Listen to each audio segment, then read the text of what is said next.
Hello sa inyo mga kaibon, no? Ngayong araw ay meron tayong mga zebra finches na nasa show cages. Ayan. Yan ay dahil pupunta tayo sa Comew, meron tayong bird sale at display.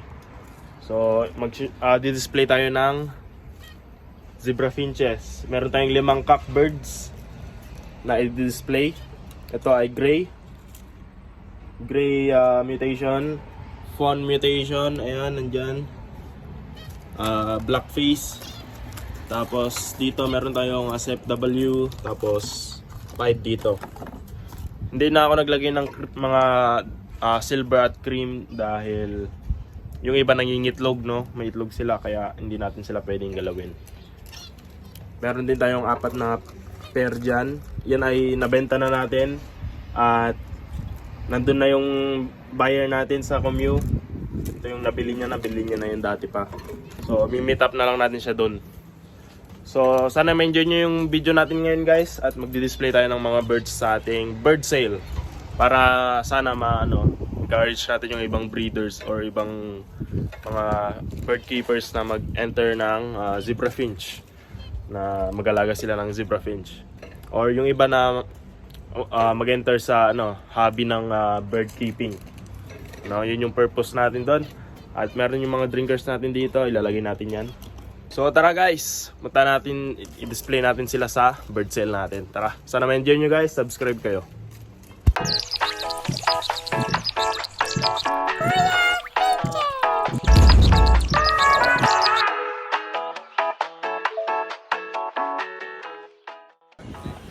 At nandito na tayo guys. Ang daming tao. Ayan o. At dito nga yung ating bird sale. Puntahan na natin. Ito siya. Yan sa Birds and Poultry. Napakaraming tao sa loob. Ayan. Pasukin natin guys. At kitang-kita nyo, ito na yung mga budgie. Mga budgies nila. Yan. Iba-ibang kulay. Meron tayong yellow face, lutino. Asan pa? Mga dominant pied. Yan. Cinnamon. Ano pa? Anong kulay yan? At ito nga yung aking mga zebra finches. Ayan yung ating gray pied. At yung mga fawn, SFW, tapos black face. Yung black face natin medyo maliit kaya may tape siya dyan sa butas. Ayan. Yan sila guys. Meron tayong drinker din sa kanila. At yung mga seeds nasa baba lang. Ayan. Yan yung pied natin, no. At yung gray. Yan. Yan ay display lang, no. At meron din dito sa baba isang gold dyan. Tapos sa likod, tignan nyo ang daming tao. Meron tayong mga charts doon. Ayan. At ito naman tayo sa mga budgies sa likod. Ayan. At ito yung chart ng zebra finches.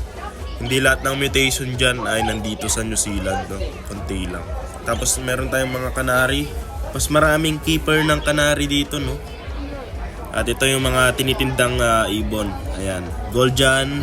Magkano to? 55 each. Yan ay lahat hen, mga babae yan, 3. Tapos ito, isang pares, $110. Yan. Tapos, 110 isang pares ulit. At ito yung mga iba pang chart. Tapos dito naman meron tayong budgie, cockbird tong mga to, puro lalaki. Puro lalaki yan. Magkano ba? 40 each. So mura ngayon, no? Nung nakaraang taon, mahal yan. Mga nasa 60 each. Ngayon 40 lang, no? Napakamura. Dito naman, cockbird ulit. Yan yung kulay natin, green, yellow, tsaka gray. Yan sila, oh. 40 each ulit. Ito naman, hen. Medyo mas mahal ang hen. At exhibition badges nga pala yung mga yan, guys. Yan ang hen natin. 3 din. Pero 50 each ang hen. Ito, cockbirds ulit tong mga to. Sigurado ako. Blue yung ilong eh. Ayan o. Blue. Gaganda no? Gaganda kulay. Sila ay 40 na naman. Mura lang ang cockbirds. At dito meron tayong siguro mga young birds tong mga to. Ayan sila oh. Medyo maliliit pa to eh. Ayan, meron tayong green, yellow, blue, gray. Ayan. At ang daming tao no. Ayan, tumitingin sila kung meron silang mabibili. May mga bata, may mga matatanda. Ayan. Dito naman meron tayong mga manok dito. Ibang club to. Pero nagsushow rin sila ng mga manok nila. Iba-ibang breed, may malaki, may mga pato din, itik. Yan. Malalaking manok to guys, hindi siya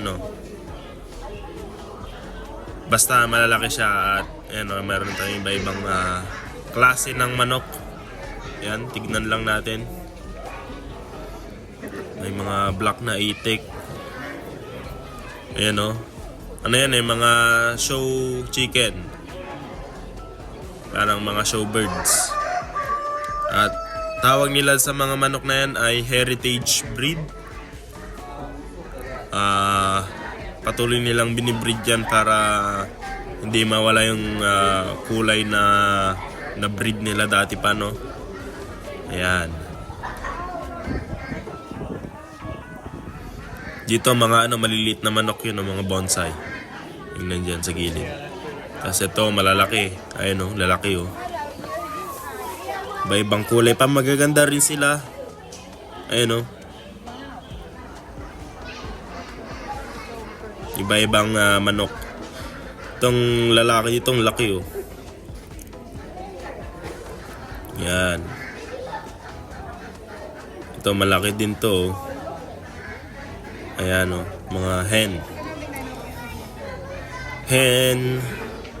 Ayan o, ganda kulay nun. Marami pa. Ayan, nagsisaw din sila ng mga manok. Katulad namin, mga bird keepers. At meron silang dito, mga katoka. So, daming tao guys. So, lang to, once a year lang to. Para siyang perya. Pero hindi siya perya, no? Yan, meron silang iba-ibang doon, merong doon. Nagmumotor. Okay, Tapos, meron tayong mga pagkain. Tapos Look yan, at that. Within 30 seconds, it's been found. mga iba-ibang hayop din. May mga baka, may mga Boys and girls, the boy boys, can you send a police to goat. just help find? So, doon yung natin, yung mga bird sale natin. Pero nagugutom ako guys. Bili muna tayo ng French fries. So, dito siya.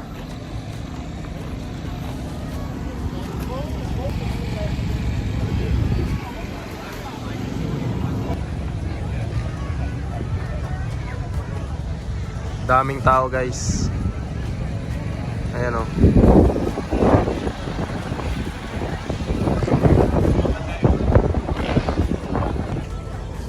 Nakabili na ako guys. So sarap oh.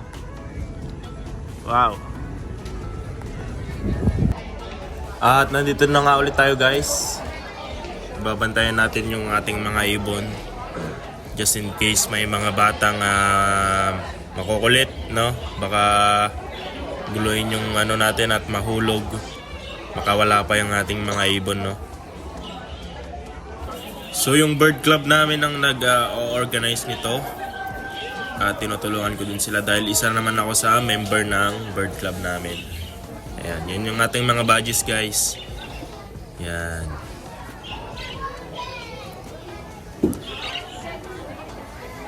Ayan sila. So, nung nakaraan, mas maraming lovebirds ang tininda nila. Ngayon, konti lang. Hindi kasi maganda yung breeding ngayong season na to eh. Yan, ang daming tao guys. Tingnan natin yung weather guys. Tingnan nyo yung weather oh. Napakaganda.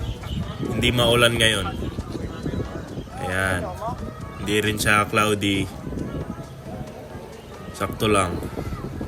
Ayan, dami ring tao. At meron ngang bumili ng isang budgie guys. Ayan, hinuhuli na nila yung isang budgie. Yan ay kulay green. Ayan. Gusto ng isang male ng buyer. Siguro ay meron siyang female doon na walang kapares. Kaya bumili siya ng isang male. Ayan, binabox na nila. So hindi nga namin tinitinda yung mga show cages, no, kasama ng ibon. Kasi pang ano namin yun, pang show. Ayan. Kaya box lang. Ayan, tinitape na nila. At ibibigay na nga ang budgie sa buyer. At ayan siya. Ayun. Nakabenta rin si Kuya. So ako guys, wala akong tinindan, no, kasi konti lang yung ibon natin, hindi tayo makakatinda. Kaya nag-display na lang ako ng zebra finches. So ito yung mga badges natin, exhibition badges yung naka-display. Yan ay hindi tinitinda. Ayan.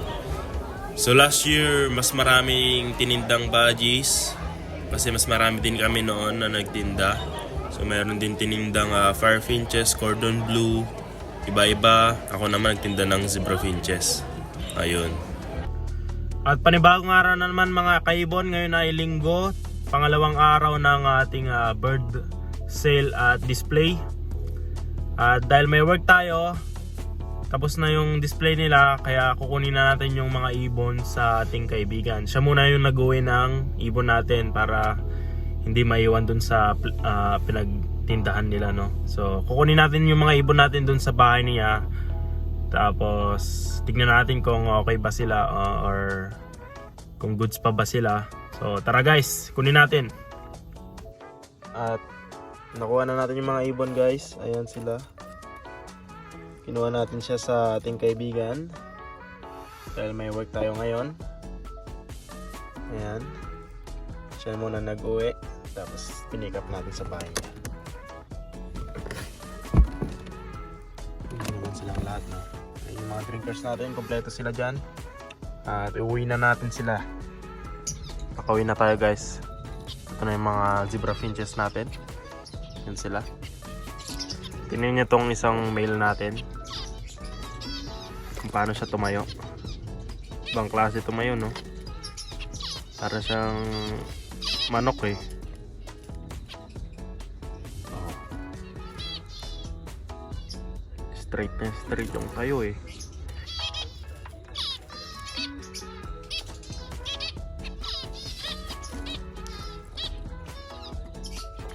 Ito yung pied natin. Ayan. Pied. Tapos ito ay yung CFW natin. Ayan.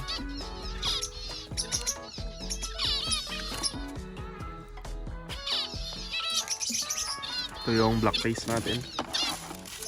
Lagyan natin ito. Ito maliit lang to eh. Ayan, maliit lang siya. Compare mo siya sa mga yan, no? Ayan, no? Malalaki sila, no? Ito medium size tsaka to, pero ito maliit talaga siya.